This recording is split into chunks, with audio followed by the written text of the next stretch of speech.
President Tinubu did not just attend Chicago State University, he graduated.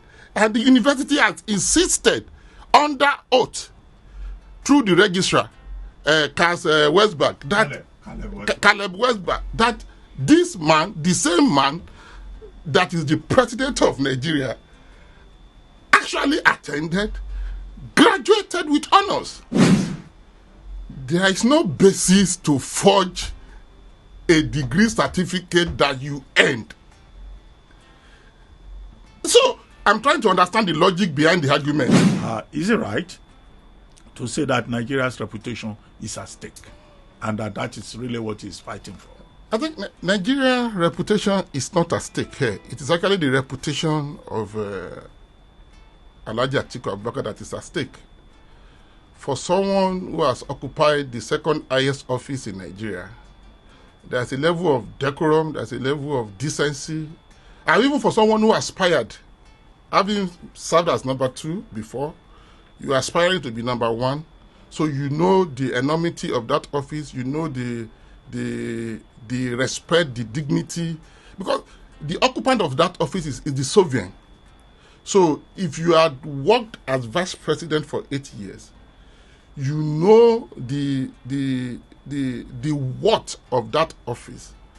Even if you aspire to that office, of course we know why he's fighting tooth and nail, because he saw the last election as his last chance of ever realizing his ambition of ruling Nigeria as president.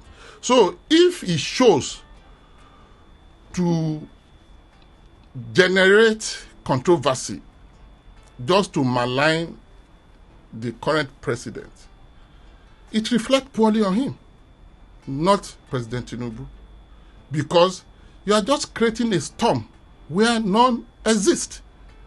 So he's the one that is actually, if anybody is dragging, if he actually cares about Nigeria's reputation, he shouldn't have embarked on this worthless voyage.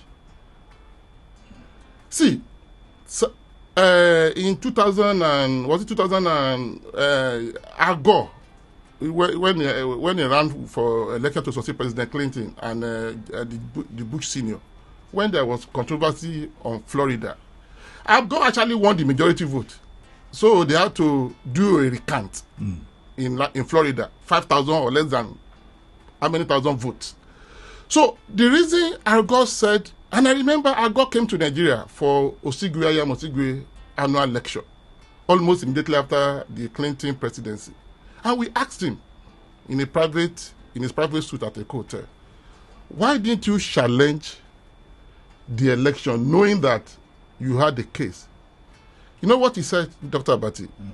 He said the American presidency, the White House is bigger than anybody, than any occupant, and bigger than anybody that aspires to occupy it. This man is a financial engineer. He knows how to handle public finance, and he has started it. He needs our support. He doesn't need distraction from Atiku Abubakar and PDP. And Atiku is now rallying Conquest OOB. He could not rally them before election. It is now that they have all lost that he's not rallying them. To do what? He's just energizing mobsters. He's just trying to gather mobsters to be assailing the president. We don't need it now. This country needs respite. Election has been won and lost. This is the time for governance, and this country needs to move, and Atiku should allow this country to move. We need to heal. Of course, we know election can be divisive, but after election, people come back together, we bind wounds, because at the end of the day, this country is bigger than everybody. This president is ready to work for Nigerians, and Atiku should not distract him. Thank you, Ruben Abati. Dr.